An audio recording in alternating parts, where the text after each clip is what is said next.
Tahun ini menjadi tahun yang berat bagi saudara-saudara kita yang berada di Palestina. Warga sipil menjadi korban dari agresi yang dilancarkan militer Israel yang tengah berkonflik dengan pasukan Hamas. Dan hari ini kami memiliki kesempatan istimewa untuk bisa mendengar langsung kesaksian dari mereka, warga Indonesia yang berada di Gaza ketika konflik ini pecah dan berhasil dievakuasi kembali ke tanah air beberapa hari lalu. Dan sudah bergabung bersama kami di studio adalah beberapa yang sudah kami undang begitu ya. Ada Bang Abdillah Onim dan sang istri Raja Onim. Ada di sisi kanan saya. Assalamualaikum, terima kasih sudah hadir di studio 2 CNN Indonesia. Dan tidak hanya Bang Onim dan juga istri, kami juga punya tamu yang lain yang spesial begitu ya. Ada orang tua dari Fikri Rofiul Haq, Rewal Mercy yang saat ini berada di Gaza. Ada Bapak Edi Wahyudi, terima kasih sudah datang ke CNN Indonesia, lalu juga bersama Ibu, ada Ibu Huzaimah ya. Oke, Ibu Huzaimah, terima kasih. Bapak-bapak, ibu-ibu sudah hadir di sini di CNN Indonesia. Iya, terkait dengan apa yang terjadi di jalur Gaza dari tanggal 7 Oktober lalu, saya mungkin akan ke Bang Onim dulu ya. Bang Onim adalah yang pertama kemarin dievakuasi kembali ke Indonesia. Sudah 12 tahun berada di Gaza ya Bang Onim ya. Tentunya Bang Onim tahu bagaimana situasi di Gaza, bagaimana risiko berada atau tinggal di Gaza. Apa yang membuat akhirnya Bang Onim tetap menetap pada saat itu selama 12 tahun di Gaza? Iya, bismillahirrahmanirrahim. Assalamualaikum warahmatullahi wabarakatuh. Terima kasih atas kesempatannya dan tentunya saya berada di jalur Gaza awal pertama kali menginjakkan kaki tahun 2008. 2008 dan tentunya sudah menjadi saksi terjadi peperangan tahun 2014, 2021 dan juga ini paling terparah tahun 2023. Yang mana memang salah satu misi saya berada di sana ya misi kemanusiaan Indonesia untuk Palestina, karena kita tahu sendiri sampai dengan saat ini kan kalau kita di Indonesia mungkin baru 2 bulan untuk bergerak dan juga melakukan dukungan secara nyata, tetapi bagi masyarakat Palestina khususnya di Gaza sudah lebih dari 75 tahun mereka tetap berjuang. Dengan demikian tentunya Indonesia muslim terbesar di dunia, masyarakat Palestina sebenarnya menaruh harapan dan impian serta mimpi mereka kepada masyarakat Indonesia. Karena masyarakat Indonesia memberikan dukungan tidak hanya dalam bentuk emosional atau reaction saja, tetapi memang terus menerus sampai dengan dari tahun-tahun sebelumnya. Alhamdulillah Indonesia tetap memberikan dukungan bagi saudara-saudara kita yang ada di Palestina. Jadi salah satu tujuan saya berada di sana ya atas nama Indonesia, dan juga membawa nama Merah Putih. Oke. Tapi apa yang membuat dan menjadi pertimbangan dari Bang Onim sekeluarga yang akhirnya bisa kembali lagi ke Indonesia? Seperti apa ya waktu itu prosesnya? Pada saat awal terjadi peperangan 7 Oktober, saya berada di sana dan menjadi saksi. Saya dan anak istri sebenarnya sudah bermusyawarah tidak akan meninggalkan wilayah Gaza. Karena bagi kami ini peperangan yang terjadi bukan yang pertama kali. Tetapi 1 pekan, 10 hari kemudian itu serangan yang dilakukan oleh pihak Israel itu sudah random dan acak, itu sudah menjadi target tidak hanya kamp militer pejuang Palestina, tapi sudah menjadi target rumah sakit Ashifa, rumah sakit Indonesia, sekolah, masjid dan gereja, yang membuat saya dan istri sempat mengatakan bahwa kayaknya kita harus menyelamatkan diri kita dulu untuk keluar, atur strategi. Kebetulan pada saat terjadi peperangan kami tidak bisa beraktivitas, hanya berada dalam rumah dan hanya bertawakal dan hanya menunggu apakah pada saat terjadi peperangan ini kami akan selesai pada saat terjadi peperangan atau seperti apa. Itu setiap hari seperti itu, bertawakal, tidak ada kegiatan yang pada akhirnya kita keluar dulu deh. Keluar dulu pun kami hanya berangan-angan keluar. Tapi kan pada saat keluar kita harus melewati akses yang mana dijadikan target pembunuhan oleh pihak Israel. Berada di dalam rumah saja itu bom jatuh 20 meter dari kediaman Bang Onim, bom fosfor pun dijatuhin. Makanya mengatakan untuk keluar hanya angan-angan karena jalur yang kami lewati itu 99% akan ditarget atau dibunuh oleh pihak Israel. Itu yang memang jadi alasan kami bahwa keluar hanya angan-angan. Artinya tidak pernah menyangka bisa kembali ke Indonesia. Sampai dengan saat ini mimpi dan belum percaya bisa selamat dari maut. Karena harus melewati tempat yang dijadikan target pembunuhan. Jadi pada saat evakuasi tersebut pada saat saya keluar bersama dengan istri, itu warga sipil Gaza melihat ini Bang Onim keluar. Kita punya kesempatan nih. Akhirnya kendaraan kami diikuti oleh warga sipil. 8 kendaraan di belakang kami sudah dibantai habis. Yang sebelumnya 5 menit sebelumnya mereka berada di depan kami, rata tanah. Jadi kami berada melewati jalan akses tersebut di Sheikh Ezlen. Itu harus melewati kiri kanan bangunan, rumah, itu hancur, asap. Dan juga tidak hanya di situ, kami harus melewati mayat-mayat atau jasad dari warga sipil. Mereka teriak, minta tolong. Itu puluhan kali kalau nggak salah. Anak-anak saya lihat, istri saya lihat, saya bilang menunduk aja, menunduk aja. Dan pada saat di situ, saya mengatakan bahwa kayaknya kita akan selesai di sini deh.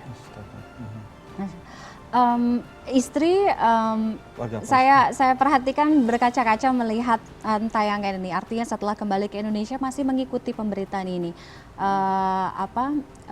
Haja Onim, apakah masih menerima kabar, mencari tahu kabar bagaimana? Karena masih banyak keluarga yang ada di sana. Bagaimana kondisi mereka? الحمد لله. بداية أنا حابة أن أشكر القناة على إذ استضافتي كفلسطينية نتحدث عن أوضاع أهلي في غزة. في الحقيقة الآن أهلي في غزة الوضع يعني سيء جدا وصعب في المكان الذين يتواجدون فيه. وأنا في شهر 11 بداية شهر 11 استشهد لي 25 نفر من خالي أخو أمي. طبعا تم قصف البيت وأغلبيتهم أطفال ونساء.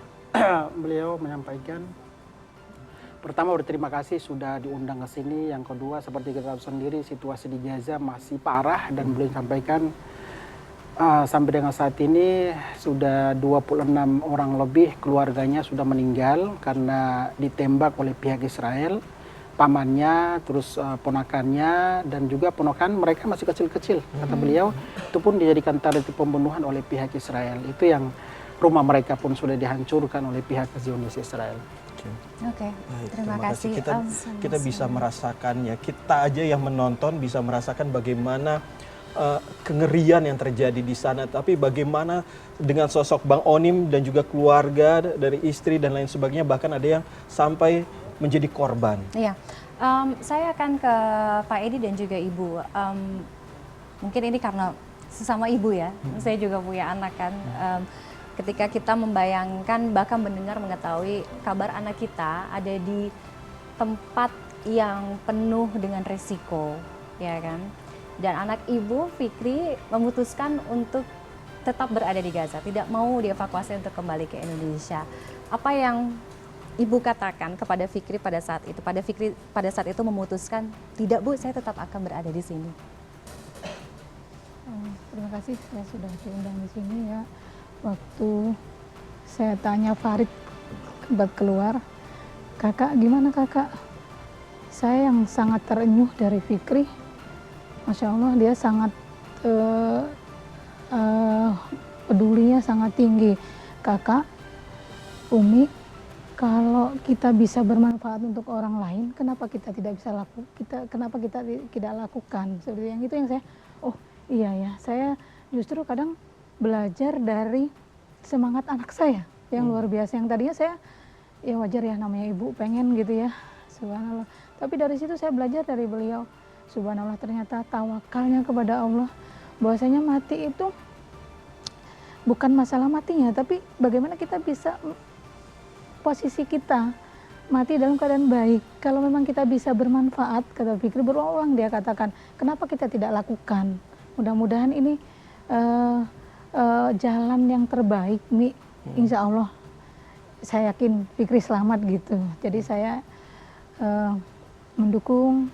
Saya mensupport, justru saya belajar dari anak saya, ternyata perjuangan beliau yang sangat benar-benar untuk memperhatikan kemanusiaan, justru saya belajar di anak saya. Gitu. Dan saya insya Allah mendukung. Tapi ternyata memang tidak hanya Fikri saja yang merasakan apa yang ada di Palestina begitu. Pak Edi juga ternyata pernah di sana ya. Nah, tapi nanti kita akan ngobrol-ngobrol lagi dengan Pak Edi terkait dengan bagaimana pengalaman beliau ketika berada di Palestina, tentunya dengan keadaan yang seperti mungkin sekarang ini jauh berbeda dibandingkan dengan waktu Pak Edi ada di sana. Nah, Anda jangan kemana-mana karena kami akan kembali dengan Pak Edi, Bang Onim, beserta istri masing-masing. Usai jeda tetaplah bersama kami. Mencintas the country, it wasn't hard to do. Nothing to kill all day for, and we're all reaching to. Imagine all the people living life in peace.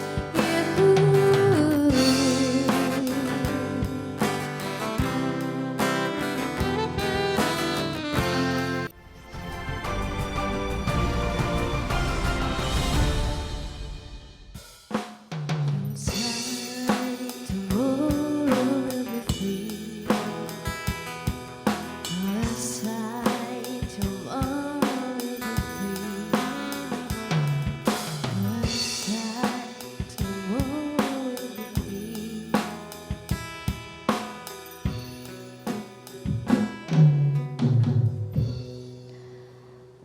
Anda masih bersama kami di program spesial HUT ke-8 CNN Indonesia Bright Up dan masih bersama kami Abdillah Onim, relawan kemanusiaan dan juga founder NPC beserta istri Raja Onim dan juga orang tua dari Fikri Rofiul Haq yaitu salah satu relawan Mercy yang saat ini masih berada di Gaza, Bapak Edi Wahyudi dan juga ada Ibu Huzaimah.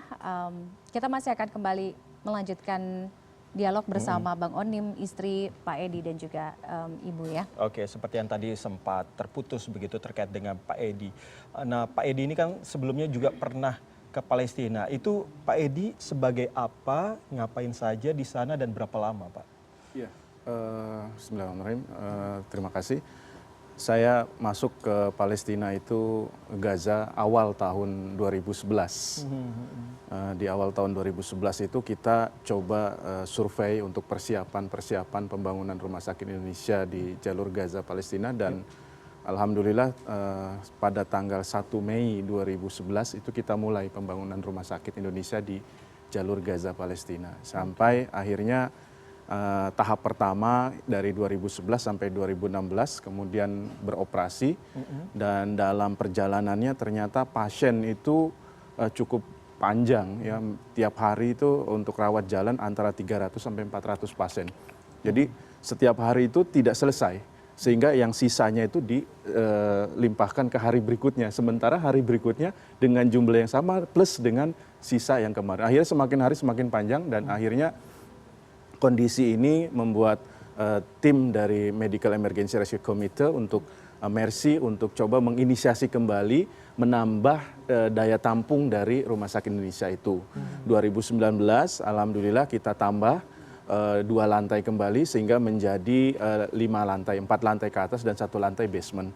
Dan dari 110 tempat tidur atau bed kita mencapai 235 bed dan itu pun ternyata ya tetap kondisinya memang terus apalagi dengan saat perang saat ini kita tidak bisa menampung jumlah pasien yang ada. Oke, beberapa minggu yang lalu di program CNN Indonesia Connected saya juga sempat berbincang dengan Pak Edi pada saat itu datang ke Connected.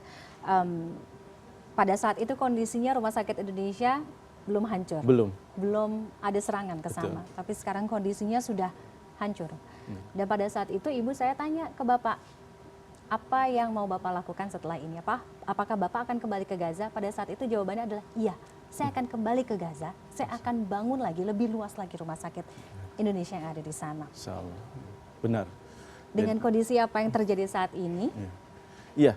apakah Ibu mungkin masih bisa mengizinkan, merelakan gitu untuk Bapak dan juga Fikri tetap berada di sana? Saya tetap mengizinkan, insya Allah ya, karena memang itu tadi saya kembali ke misi kemanusiaan.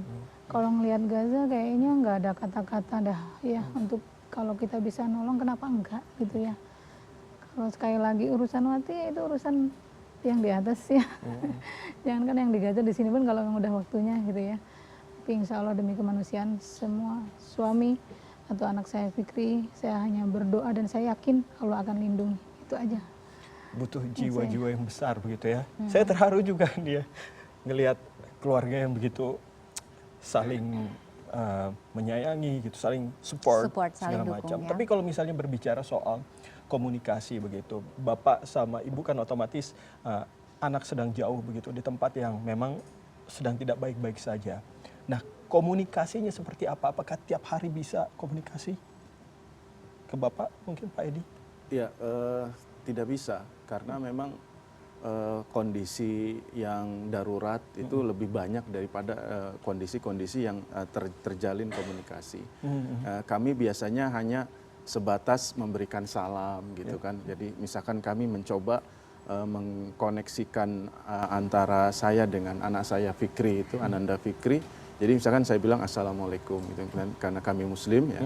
Terus kami singkat saja apa kabar Kak gitu. Karena kenapa saya panggil kakak karena dia memang anak tertua dari 4 bersaudara. Nah, jadi biasanya itu agak ada jeda waktu.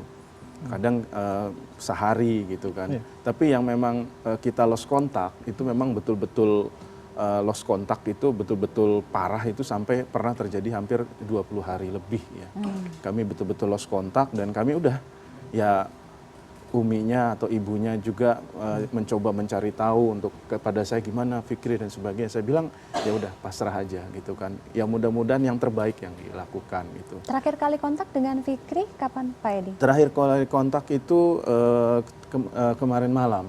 Tapi akhirnya tadi malam terputus lagi gitu. Memang seperti itu. Dan ini saya nggak tahu untuk kali ini pun kita apalagi anak kami kan Fikri itu sekarang sudah bergeser dari Gaza Utara ke Gaza Selatan dan di Gaza Selatan itu memang ya kondisinya benar-benar memprihatinkan karena saya informasi terakhir bagaimana jadi sekarang bahan kebutuhan pokok di Gaza itu sudah nggak ada kayak beras dan sebagainya gitu jadi memang makan ya seadanya kadang dia cerita sehari itu cuman makan terong dibakar. Itu saja yang bisa dimakan. Tapi karena saya melihat punya jiwa besar ya, dia punya jiwa sosial yang tinggi itu, nah, dia tetap akan bertahan. Gitu. Bapak, mungkin Bapak bisa menghubungi anak Bapak. Kalau misalnya memang sulit, bisa dicoba. Iya. Tapi memang komunikasi itu lagi-lagi itu penting sekali ya. Walaupun memang di tengah ada di mana-mana mungkin diputuskan ataupun pokoknya intinya tidak bisa berkomunikasi begitu. Tapi intinya kita juga butuh informasi terkini bagaimana kondisinya. Tapi saya salut dengan Fikri ya, mungkin karena komunikasinya pun juga sangat susah karena akses satu dan lain hal. Fikri relawan yang cukup sering mengirimkan situasi di Gaza kepada CNN Indonesia melalui video ataupun melalui pesan singkat sehingga kami tahu bagaimana kondisi Fikri di sana.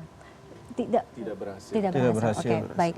Berbicara mengenai komunikasi juga saya akan ke Bang Onim dan juga istri. Keluarga besar istri masih berada di sana. Orang tua, kandung, kakak dan juga adik. Bagaimana kabar mereka? Apakah sudah mendapatkan kabar terakhir dari mereka kapan, kondisinya seperti apa, sekarang berada di mana Bang Onim? كيف آخر تواصل مع عائلتك؟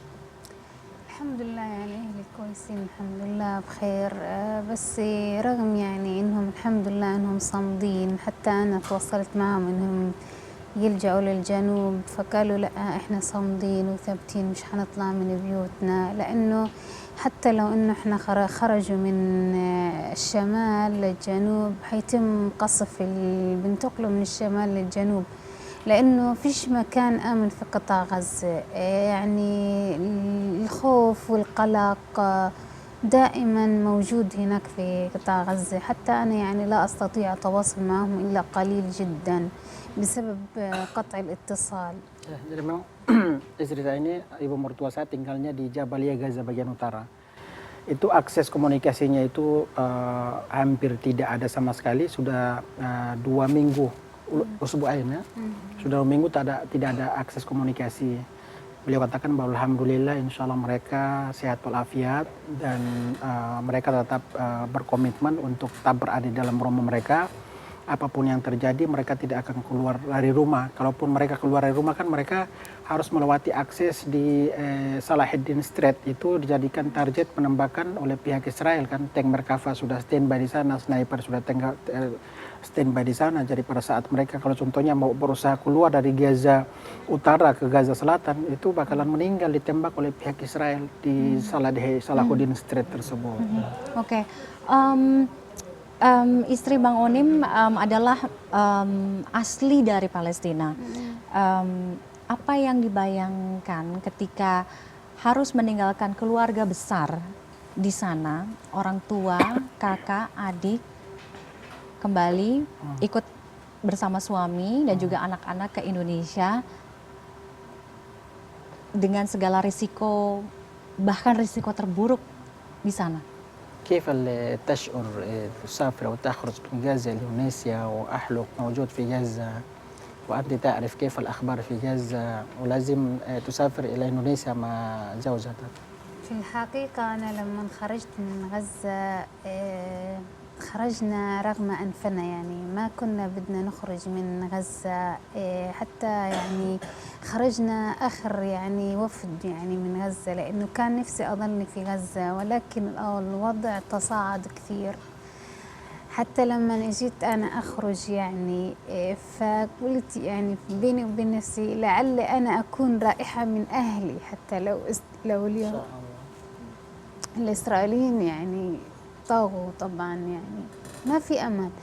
يعني لو أهلي استشهدوا يمكن أنا أضل من عائلتي إلى حتى أبقى ذكراهم أو أخلد ذكراتهم. Sejak awal beliau sendiri berkomitmen untuk tinggal di Gaza. Tapi karena setelah melihat situasi yang semakin parah, beliau harus mengambil keputusan mengingat anak-anak saya ini kan harus sekolah. Kalau saya standby di sana, nggak bisa kerja, nggak bisa keluar, anak-anak saya kan kasihan, mereka tidak bersalah, tidak punya dosa, harus menanggung akibat kan terjadi peperangan seperti itu. Sekolah Filin putri saya sudah hancur, guru-gurunya pun sudah banyak yang meninggal, terus juga teman-teman sebangkunya pun sudah banyak yang meninggal. Kata istri saya terpaksa keluar dari Gaza. Dan kalaupun keluarga saya meninggal semua di Gaza, saya yang bisa hidup untuk melanjutkan perjuangan. Dan kalaupun nanti kami berada di Gaza, terus saya meninggal, insya Allah menjadi syafaat, menjadi pengharum nama orang tua mereka di surga nanti. Ya, sekali lagi tentunya kita hanya bisa memberikan semangat begitu, apalagi kita tahu bersama bahwa tidak hanya kita saja yang di studio, tetapi juga netizen di tanah air sampai visabilillah seperti itu, sampai mengecam, sampai menggeruduk media sosial orang-orang yang mungkin saja memang dianggap mereka telah menghancurkan semua ini semua. Tentunya ini bentuk dari dukungan mereka begitu ya, walaupun tidak datang secara langsung ke sana. Betul, bentuk dukungan dari CNN Indonesia untuk masyarakat di Palestina juga.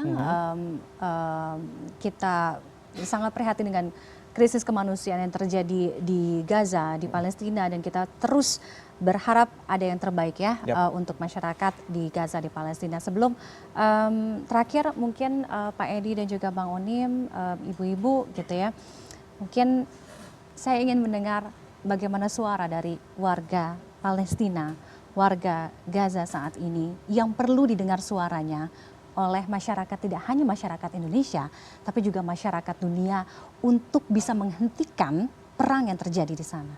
كيف الرسالة كشعب فلسطين من غزة موجود في استوديو CNN إلى شعب إندونيسيا وإلى كل العالم. بالحقيقة أنا بشكرهم، يعني إذا أمي أضافوا لنا أن نتحدث عن شعب فلسطين. شعب فلسطين منذ 75 عاما هو بحارب في الاحتلال الإسرائيلي. طبعا هذه أرضنا وهذه مقدساتنا لازم نحارب عليها، وإن لم نحارب فلم نجد أحد أن يحارب. أنا رسالتي لكل شعوب العالم أن يتضامنوا لشعب فلسطين ويقفوا ليساندوا هذا الشعب المسكين الغلبان. نحن شعوب نحب الحياة، نحب الحرية، هذه أرضنا. ولكن إسرائيل لم توجد. إسرائيل أساسا في الخريطة لا يوجد إسرائيل، خريطة الوطن العربي لا يوجد إسرائيل،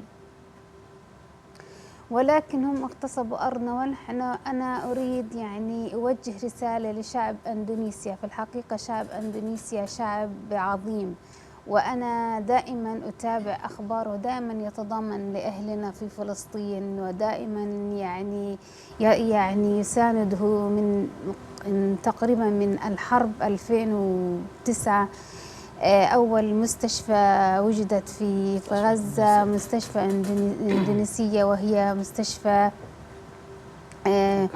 الكبيرة في شمال قطاع غزة. هي من مؤسسة ميرسي. نعم.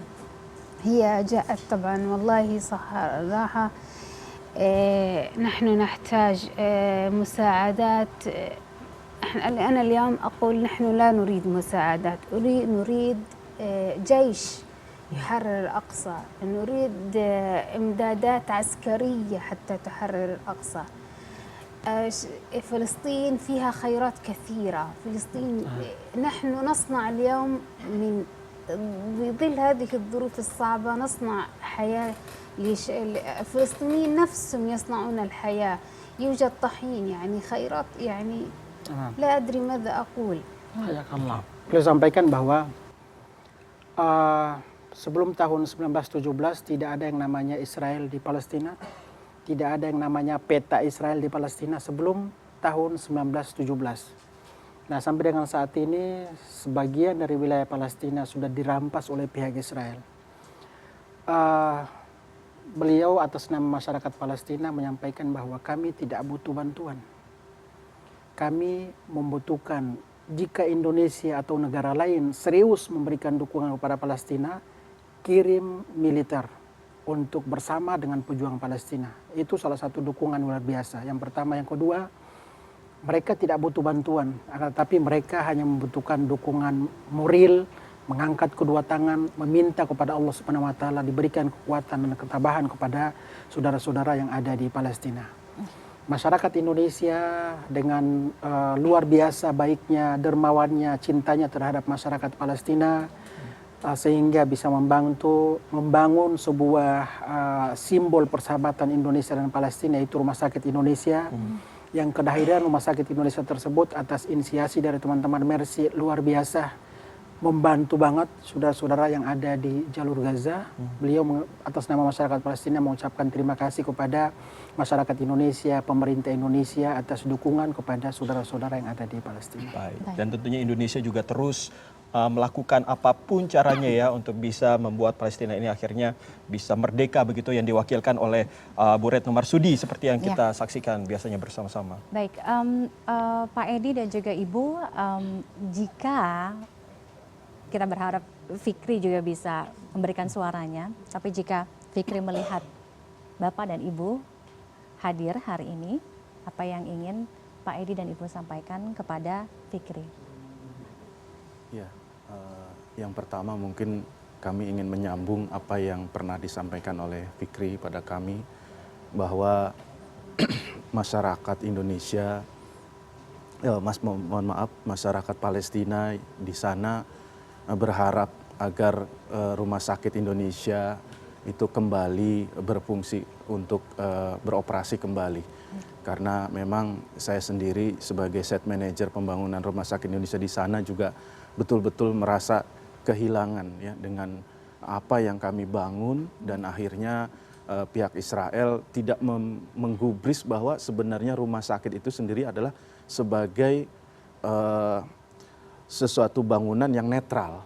Karena kami masuk ke sana benar-benar murni kemanusiaan, tidak ada unsur-unsur lain sama sekali. Jadi betul-betul Fikri menyampaikan, Abi tolong sampaikan kepada Mercy bahwa harapan dari rakyat Palestina mudah-mudahan Rumah Sakit Indonesia bisa segera dibangun kembali. Dan memang alhamdulillah kami dari Mercy juga sudah mempersiapkan tim lebih kurang 6-10 orang, diantaranya adalah saya sendiri juga ikut masuk di dalamnya, yang terdiri dari tim medis dan tim untuk engineering. Nah, Rencananya tadinya kami ingin memperluas, ada rencana memperluas untuk tahap 3, tetapi untuk kondisi seperti ini akhirnya kami memfokuskan agar Rumah Sakit Indonesia dibangun kembali. Baik. Dan kami berharap kepada Ananda Fikri untuk tetap menjaga diri, ya, menjaga nama baik bangsa dan negara Indonesia, dan juga terus berkontribusi untuk membantu saudara-saudara kita sebagai jembatan dari rakyat Indonesia kepada rakyat Palestina, atau mungkin sebaliknya, beliau sebagai jembatan informasi yang bisa kita dapatkan dari Palestina kepada Indonesia. Itu Baik, demikian. terima kasih Pak Edi dan juga istri, Bang Onim dan juga istri sudah hadir di Studio 2 CNN Indonesia. Kita tentunya berharap yang terbaik untuk keluarga, istri dari Bang Onim. Semoga semua dalam keadaan selamat, dan juga Fikri sehat selalu, selamat, bisa kembali berkumpul bersama keluarga, dan tentunya untuk seluruh warga masyarakat Palestina yang berada di jalur Gaza, untuk bisa berakhir ya krisis kemanusiaan perang yang terjadi yang ada di sana. Amin, amin, Terima ya kasih. Rabbal Alamin. Dan program spesial perayaan 8 tahun CNN Indonesia akan kembali usai jeda.